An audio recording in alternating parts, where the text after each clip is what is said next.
Use of this narration audio for any projects without express permission is not allowed and will be pursued if necessary. Re-uploading any of these videos will be acted upon immediately. So what, if I react to this, I'm just gonna get a copyright strike, which is like essentially the YouTuber equivalent of a horror story. Okay, dude, I don't care. Mr. Nightmare, 3 creepy true horror stories.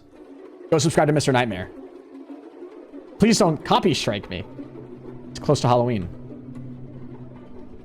Story 1. These gonna get, we don't have to read these, do we? I was house sitting for my grandma good. one weekend while she went to Florida with some of her church friends. I was sleeping in the guest bedroom next to her room. The guest bedroom always had 2 twin beds inside of it that my brother and I would sleep in when we had sleepovers at her house. I took the bed next to the window, but before getting into bed, I checked all the doors making sure they were locked. When I did get into bed, it was early, and I didn't actually go to sleep for a while. There wasn't much to do at my grandma's house. I was just on my phone for an hour or 2, watching videos, texting people, whatever. As you do. That's when I thought I could start hearing someone's voice outside. It sounded like a woman's voice, saying hello. I left the bedroom and inched my way closer to the front door, moving slow because I was trying to listen. Hello. Dude, chill, don't add it. It was a woman's voice, just going hello like every 10 seconds. As I got closer to the front door, I realized that's where it seemed to be coming from. My grandma's door doesn't have a peephole, but the windows in her dining room gave a clear view of the front porch, so I went over to that window to attempt to get a view of who was out there. I tried peeking my head in between the plastic blinds without making Is there gonna be a jump scare, dude? But I guess I didn't do a good job of that, because when I looked, I did see a woman on my grandma's stoop, and she was looking right at me, as if she knew I was going to be looking through those blinds. Once again, she said hello, with some freakish smile on her face. Hell nah. This woman was older, but don't picture her as some innocent-looking, small old lady. She looked like she was maybe late 50s, early 60s. I'm literally picturing an old version of the girl that crawled out of the well. Me out. I moved away from the window and thought, maybe it was one of my grandma's friends. It was midnight, though. Why would anyone come to the door this late? We've been trying to reach you about your car's extended warranty. And why wouldn't she knock or ring the bell? Why was she just standing out there going good TikTok hello humor over and over? I was genuinely unsettled. I just went back to the guest bedroom and shut the door. Now with the door shut as opposed to before, I couldn't hear that woman anymore. Maybe it was that, or she just decided to leave. I started texting everyone about it, my sisters, my friends, telling them how bizarre it was. Police? But a good amount of time passed in silence, and I was starting to calm down. My sisters were telling me to call Grandma, but there was a 0% chance she was awake, and she barely ever even checked her cell phone anyway. Old people go to sleep. Just like that, something broke the silence. A banging at the window. Not a knocking or tapping, banging. I felt that fierce pain in my chest area as my body entered that fight or flight mode. Shortly after the banging stopped, I heard that familiar voice say hello. With that boost of adrenaline, I guess I had the extra confidence to grab the blind and push it up. There I was, face to face with this horrifying older lady, with only a thin layer of glass between us. I screamed at her smiling, gross face, "I'm calling the cops." I pulled the blind back down and ran back outside to the living room. I looked around the house, then ran upstairs to box myself into the upstairs guest bedroom. I didn't want to actually call the cops. I don't know why. I wanted to just wait it out. I crawled into the bed in the upstairs guest bedroom and tucked myself under the covers. A couple hours later, I was still awake, and I finally only then went back downstairs to look outside each window. That freaky old lady seemed to be gone. The next morning, I called my grandma and told her what happened. She started yelling into the phone, clearly panicking and distressed. She told me how a few days earlier, she was being watched in the grocery store by some woman about 10 years younger than her, who just kept smiling at her for no reason. I told her to calm down. I didn't entirely know whether to correlate the two or not, but when we eventually got off the phone with each other, I did have to give it a second thought. My grandma is 75, and she has lost a bit of her wits, so I do have to take some of the things she says with a grain of salt. But the way she yelled into the phone about the woman in the store really gave me the chills, and I still wonder if it could have been the same person.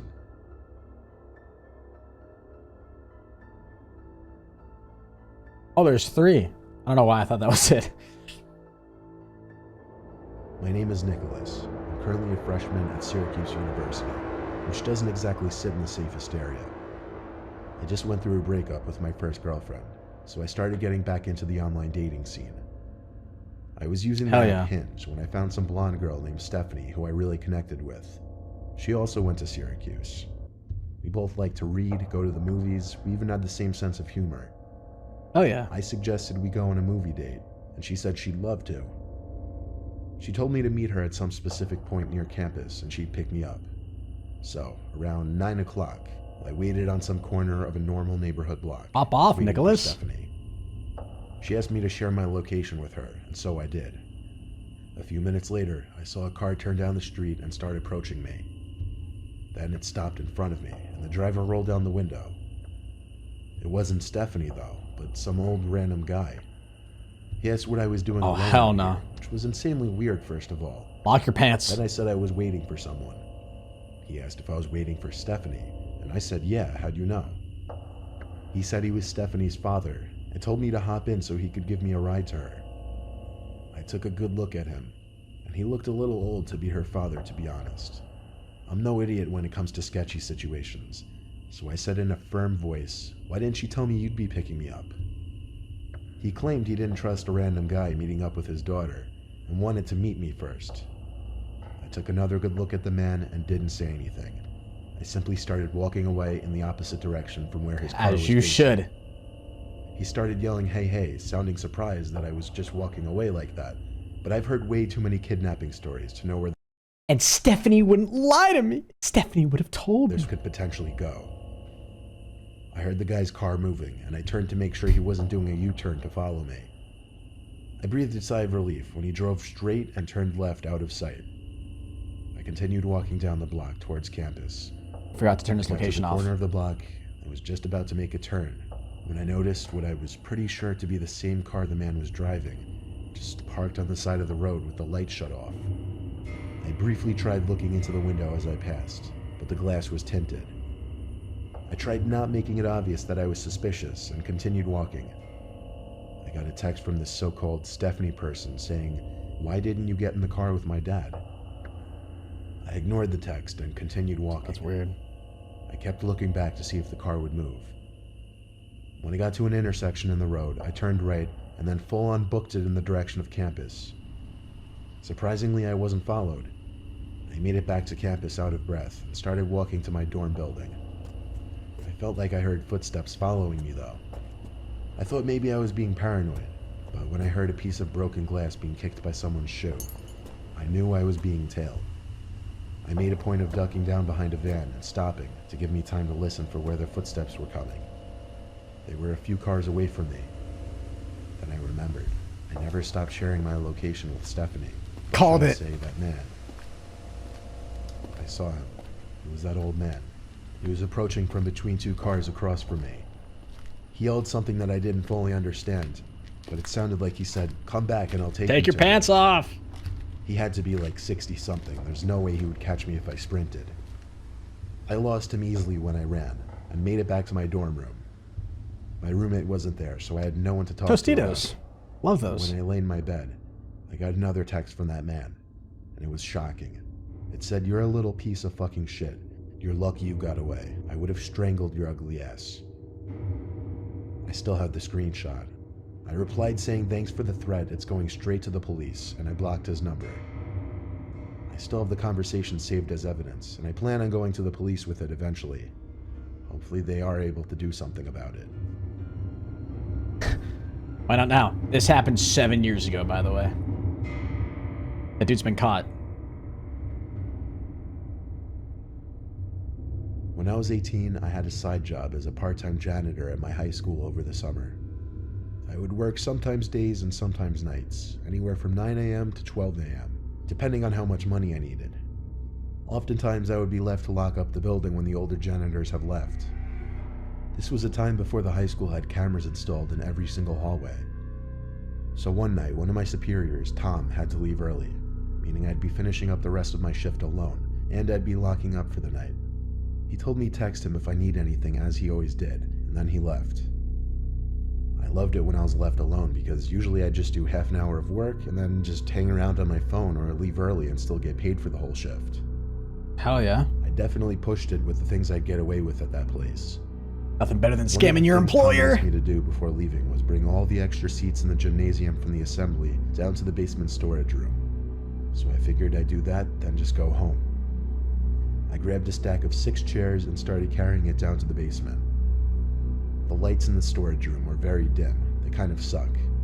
The whole basement of that school wasn't exactly pretty. It felt more like a basement to a warehouse. Anyway, there were what appeared to be a bunch of art mannequins covered by paint cloths.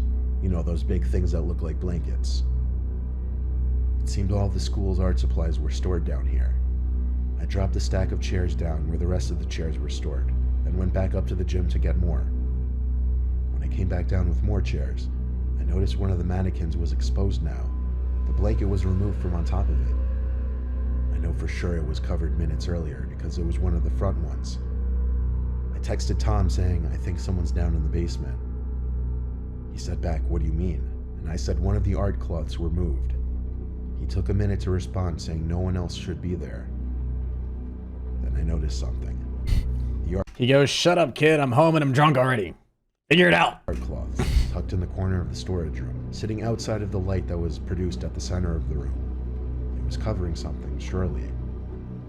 I started to tiptoe over to it, but when I was a few feet away from it, I realized whatever was under that cloth was moving just ever so slightly. There was undoubtedly someone hiding under there. I ran back upstairs and locked the basement door. I texted Tom saying someone is hiding under a cloth in the basement. He said call the cops, but I insisted he just come back since he only just left like 10 minutes ago. He didn't want to come back though. He told me to be a man and confront whoever was down there. So I went down to the basement again.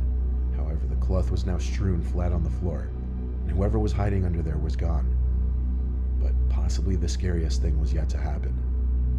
As I stood in the storage room, there were loud metallic thumps coming from above my head. I looked up and saw indents slowly forming in the large air vent above me. The boogeyman. Someone was crawling through the main vent, then just stopped literally above me. And then bangs. Bangs like whoever was in there was trying to break open the floor of the air vent. I didn't know what was happening, but I was officially done with this. I ran up the stairs, locked up the school, and went home. I told Tom the partial truth the next day, that I thought I saw someone in the corner and it was gone when I went back. Then I claimed there was nothing else I could say. Thank God it was my last week there, so it wasn't my concern anymore.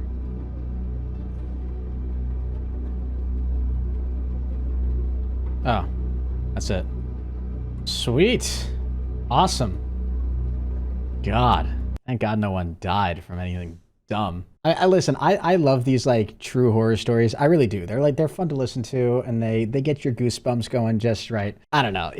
I know it's annoying to take him too literally, but some of that stuff, dude, is just like, I insisted that the other janitor come to the school to investigate the possible intruder in the basement of my school. What's your janitor gonna do, bro? Hit him with a mop? Call the cops. Like I get it's not supposed to be literal like that, right? Like of course, like nobody's crawling through the air vent either. And you're not supposed to like, yeah, just leave. Dude, if I'm you, grab a match, throw it down there and then leave. Bye-bye. And save your life. That was a good one. Good video.